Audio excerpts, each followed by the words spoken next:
Let's face it, being a Zionist today is not for the faint of heart. Once upon a time, supporting Israel was about as controversial as saying you like pizza. But now, being an outspoken Zionist can feel like you've just announced at a dinner party that pineapple belongs on pizza. For the record, it does, but that's another debate. If you're raising kids in today's world, you've probably already encountered a tricky moment when little Sarah or David comes home and says, "Mom, my friend told me Israel's bad. What do I say?" And that's when you realize it's time for the talk. No, not that talk. The talk about why being a Zionist is not just okay, but something to be proud of.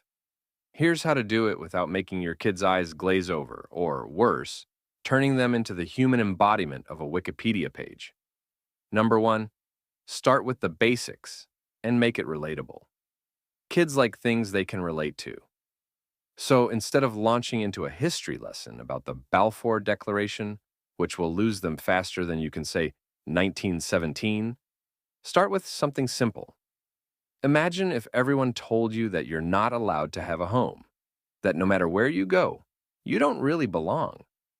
That's what happened to the Jewish people for thousands of years. And then we finally got a home, Israel. That's Zionism.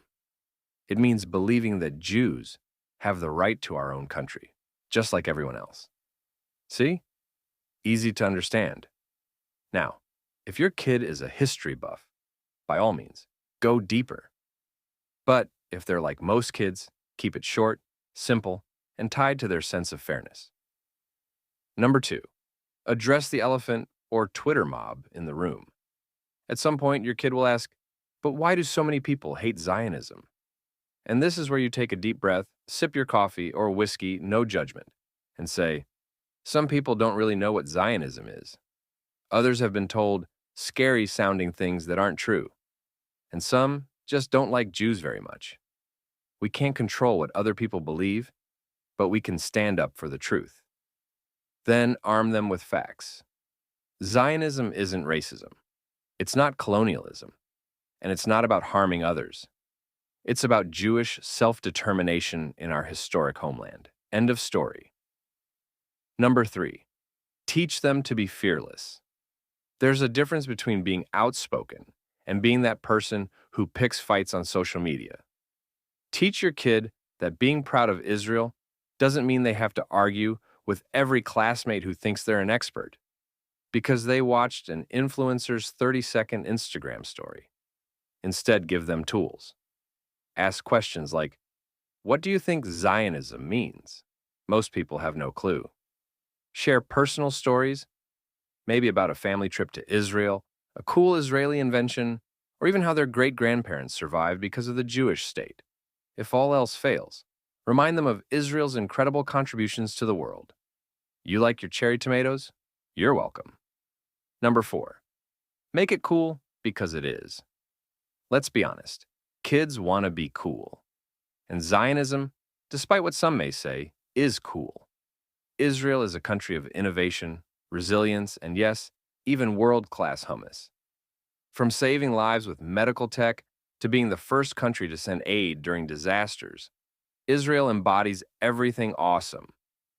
Teach your child that being a Zionist doesn't mean being defensive. It means being part of something inspiring. Zionism is about strength, courage, and standing up for what's right, even when it's not popular. And isn't that what every superhero movie is about? Number five, remind them that they're not alone. One of the hardest things about being an outspoken Zionist today is feeling isolated. Make sure your kids know they're not alone. There are millions of Jews and non-Jews alike who support Israel. Encourage them to find friends, communities, and even online spaces where they can be proud of who they are without fear. And if all else fails, just tell them that supporting Israel means they get access to the best food, the coolest tech, and a lifetime supply of Jewish pride. That should do the trick. Number six, teach them to recognize misinformation and fight it with humor. The internet is a wonderful place until it's not. One minute, your kid is watching cat videos, and the next, They're being told that Israel is an apartheid state by a 17-year-old influencer who couldn't find Tel Aviv on a map if their life depended on it. Teach your child to be skeptical of everything they see online. Encourage them to fact-check, look for reliable sources, and, when appropriate, use humor to shut down ridiculous claims. For example, when someone says Israel is committing genocide, your kid can calmly ask, if that's true, why is the Palestinian population growing every year? And if they get hit with, Israel is a white colonial state, they can reply, tell that to my cousin from Morocco. Misinformation thrives on emotion, so teaching kids to stay calm, ask good questions, and use a bit of humor can go a long way.